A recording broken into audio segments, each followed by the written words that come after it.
Okay. Yeah. Move adjourned.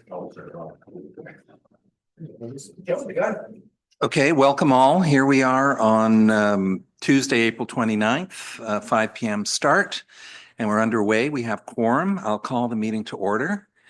First Nations recognition. We are indeed on the traditional territory of the Coast Salish and the Senkotan speaking peoples, and we're here with much gratitude and respect for their stewardship of the land. So we'll need an approval of the agenda, please, that the agenda for the April 29th, 2025 special meeting of council be adopted. Moved by Councillor St. Pierre, seconded by Beddoes. All approved, carried. Now, we do have an opportunity for public input at this point. If there is a nod in the negative from the audience. So all set. So we'll begin with reports and close with reports. 4.1, 2025 by-election. Sorry, just before you turn over to Ms. Bagnall, I just want to give an update. Councillor Math is trying to join online. So We'll pause for pause one quick second, maybe. a moment. I think I'm in. Welcome, Councillor McMath. Thank you. Sorry, I'm just having some tech issues, so I'm coming to you from my phone. All right. Thank you. All right. So is there any report at this point from our corporate officer, please? Thank you through the chair to council. I will keep this brief because you've heard it all before. This special meeting has been put together as we are required to appoint a chief election officer to conduct the 2025 by-election. We do have, if council chooses to proceed to appoint the chief election officer this evening, we do have two recommended resolutions on the screen before you, and I'm available for any questions. Thank you. So council questions? No questions? No questions. So you have lots to say.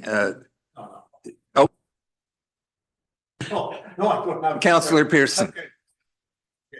I have no questions. I'll make the motion that Jessica Bagnall be appointed as the chief election officer for conducting the 2025 District of Sooke by-election as per section 59 Local Government Act, and that Nancy Owen be appointed as the deputy chief election officer for conducting the 2025 District of Sooke by-election.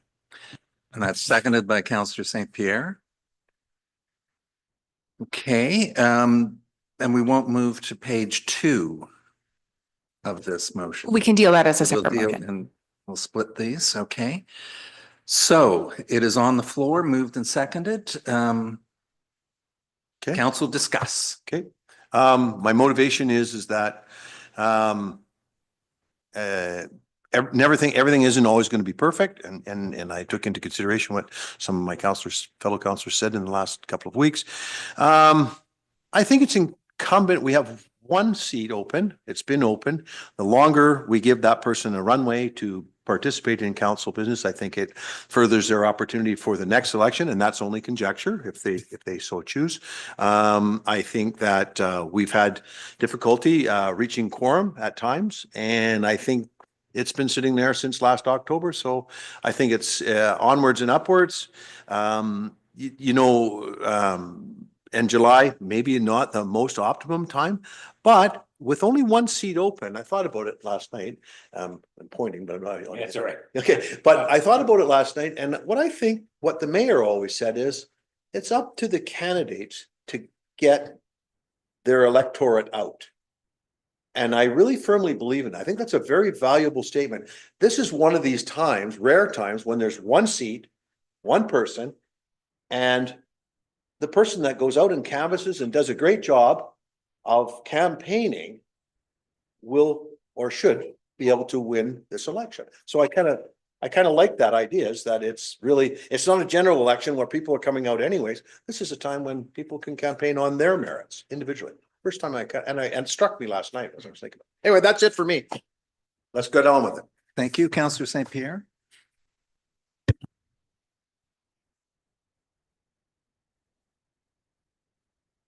So we'll get clarity. I'll go to you, Councillor Beddoes, next. Just the clarity that in making, if voting in favor of this, the clock begins an 80-day legislative timetable, which would take us to an election on July 12th, 2025, Saturday.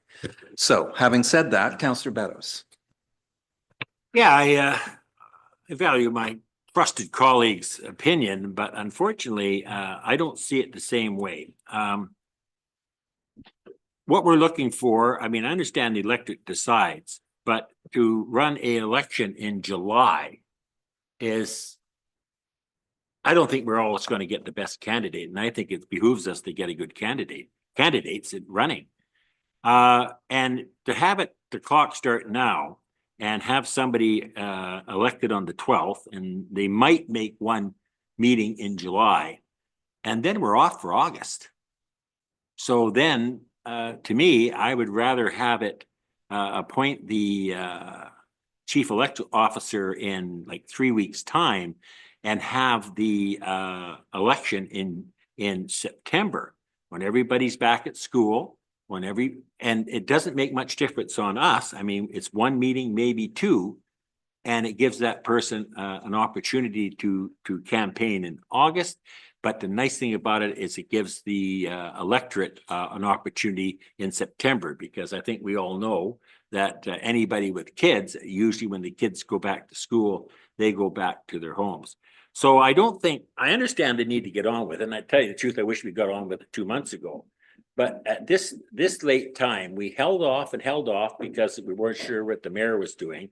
I don't know if that was a good strategy or not, but we're not gaining anything by this. So, I mean, to me, I'd rather see, I don't know what day in September, early September, to have the election then. And it gives us a great deal of opportunity. Same people could run. It's 3 weeks later, and it's at a time, we'll appoint 3 weeks later, and it's a time when people are here. And the other thing I'm really concerned about is voter fatigue. I know my life, I've been through a lot of elections, and this was exhausting for me. And, I'm glad it is where it is now. But I think people are exhausted, and I think we'd be better served if we waited to September. And if the province doesn't like it, I guess they could make us, but it doesn't change anything. Then we're back to July. So I'm not in favor of this. I'm in favor of holding off for 3 weeks and have the election in September. Okay, thank you. I have before, okay, we'll have further input. Oh, point of order. Yes. What's being discussed right now is the timing of the election, and what the motion on the floor is actually for the election officer. So are those two separate things? I just want to I want like clarification. Well, I think I can rule on that and state that in fact, the appointment here does start a timetable that takes us to July 12th. Okay, so that's So I think we'll carry on. I think it's fair game. Clarify that. It's my guess. Yep. Wow, I got to make a ruling. Wow. I'm impressed. And a really good one. I won't be back here for another year. Anyway. So my question to staff is, okay, so a new counselor comes in, say if indeed it was on July 12th, what would be the kind of orientation process that individual would undergo? Can you give me a sense of that, a sense of that? Thank you. Through the chair to council, certainly after the proceedings of a by-election, there is a time frame in which there is an oath of office taken by the new elected official, which would happen at a regular council meeting. And then upon the scheduling of staff and availability of council, for instructionary purposes as well as collegiality, there would be an opportunity for a council orientation with a new member. It's a bit less than in a general local election, which there is a full complement of orientation that is required. But we do try to work one-on-one with the member and have time with all of council to get them up to speed. Timetables and dates at this point would be speculative.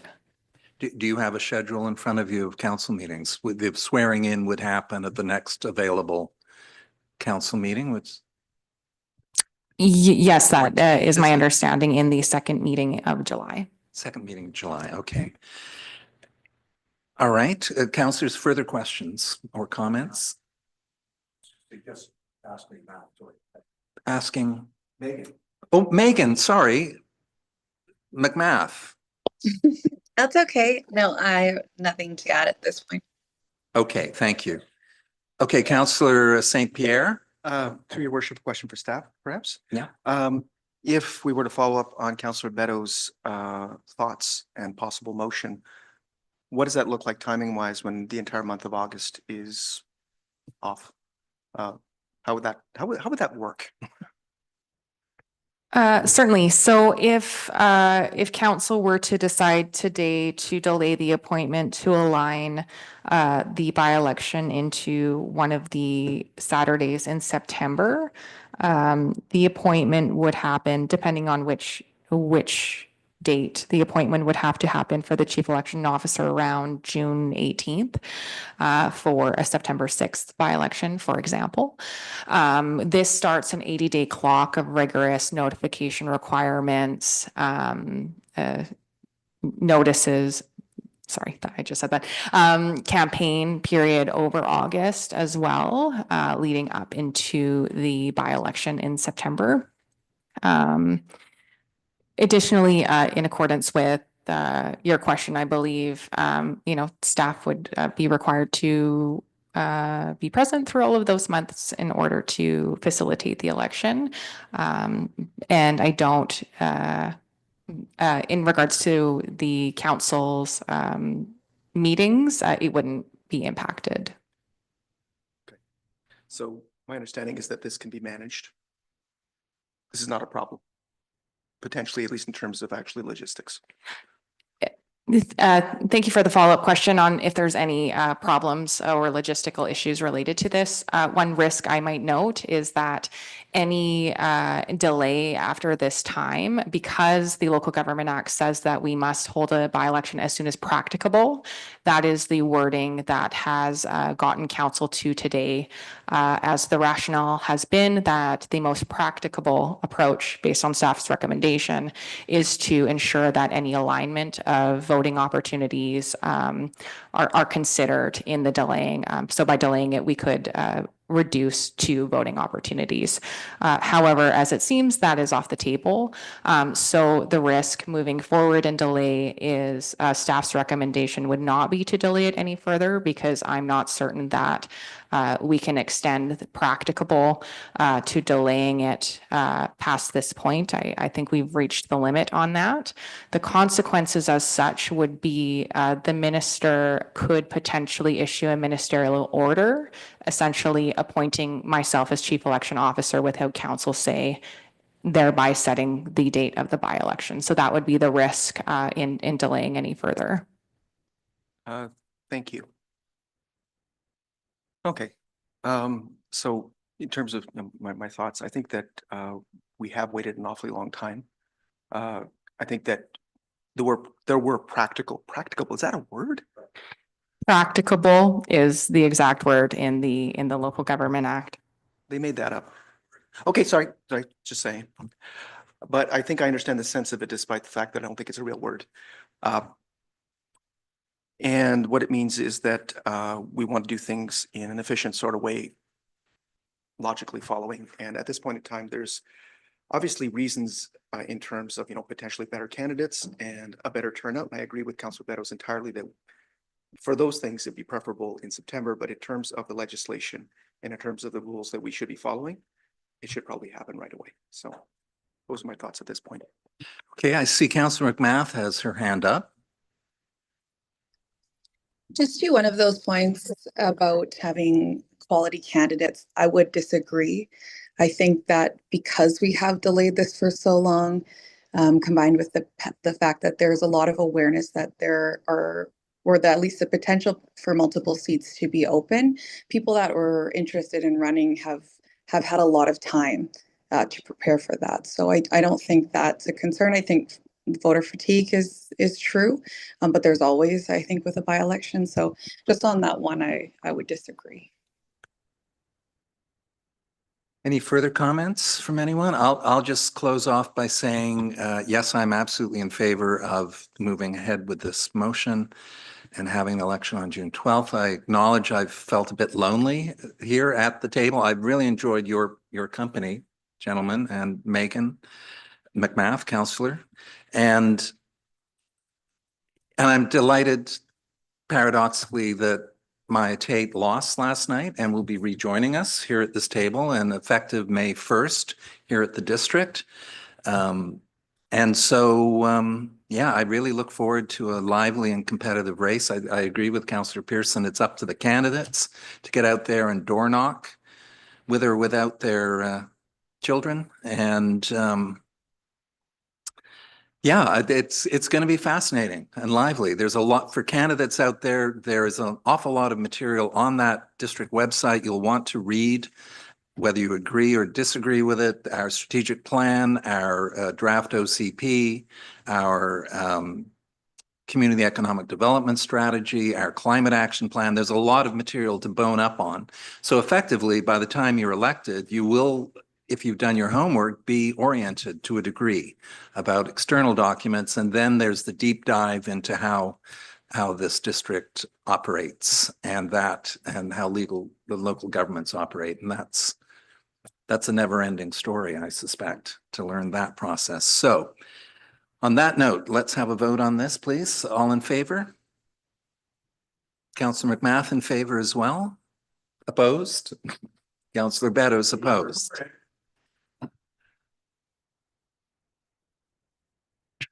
Here. Thank you. And if I may, this recommendation has also been included in past staff reports, essentially just setting the remuneration for the chief election officer and the deputy chief election officer. This is the exact same rates that were approved last time.